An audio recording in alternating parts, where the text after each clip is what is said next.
The sacrifice of the king's daughter. The story opens in the solemn village of Oba, bustling with different activities, and the market's men and women are trading and exchanging pleasantries.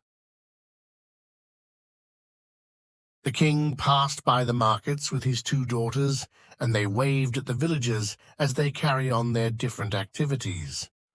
They were impressed and wished they could join them. When they got back to the palace, the eldest daughter, Adoronki, walked up to the king and asked if she and her younger sister could take a day to go to the market square for a full day to get to see how beautiful their town is and how things goes around at the market square. The king, without hesitation, said, "Know that the lives they were born to live is quite different from the ones they saw at the market." Adoronki felt bad, but she couldn't defy the king's orders, so she left in a bad mood. She told her younger sister Abidemi about the king's response, and she became furious and wanted to confront the king. But Adoronki calmed her down and said they would both develop a plan to sneak out of the palace and see what life outside the palace looks like. Nightfall, and the king called both of his daughters and sat them down. Then he started telling them some stories about how they were born and some divination that was seen about them while they were young. The king said that it is a taboo for them to step out of the palace because they were given birth to during the Oran festival, which is a festival of celebrating their ancestors' deeds in the land of Oba. Years passed, and the king's daughters have been abiding by the rules of the kingdom.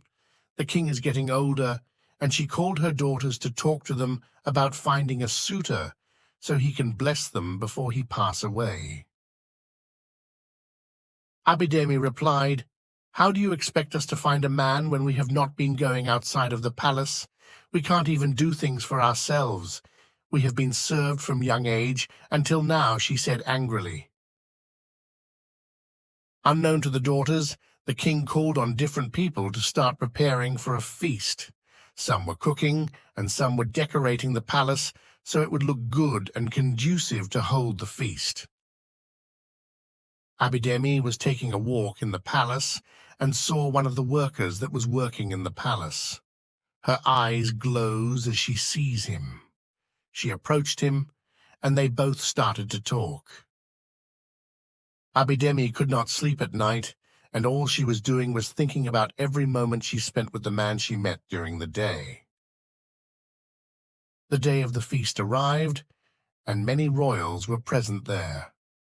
Adoronki, who was the eldest daughter, was asked to choose a husband, and she chose one of the men from Theotha Kingdom. Abidemi, on the other hand, was not happy about it because she was interested in the palace worker, so she chose the same person her sister chose, and the advisors were shocked. The king's aide shouted, "Abomination! It is not done, and it can never happen."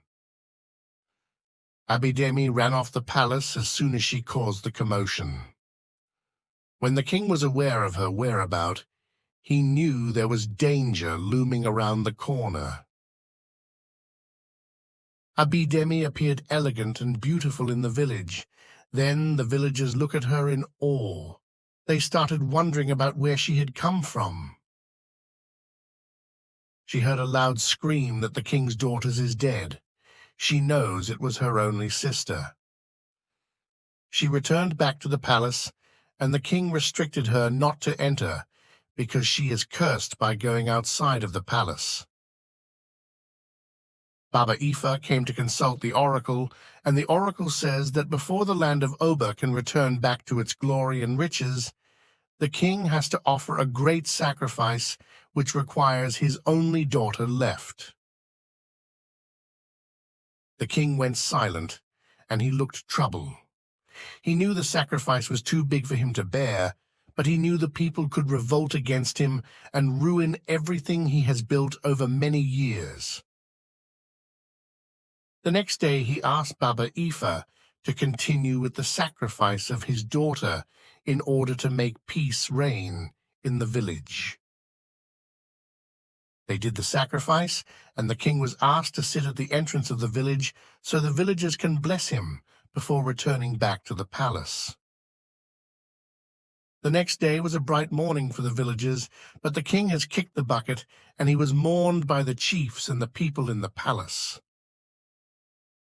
A new king was enthroned, and the kingdom thrives and blossomed. The story passed from generations to generations in order to teach the importance of obedience throughout the kingdoms.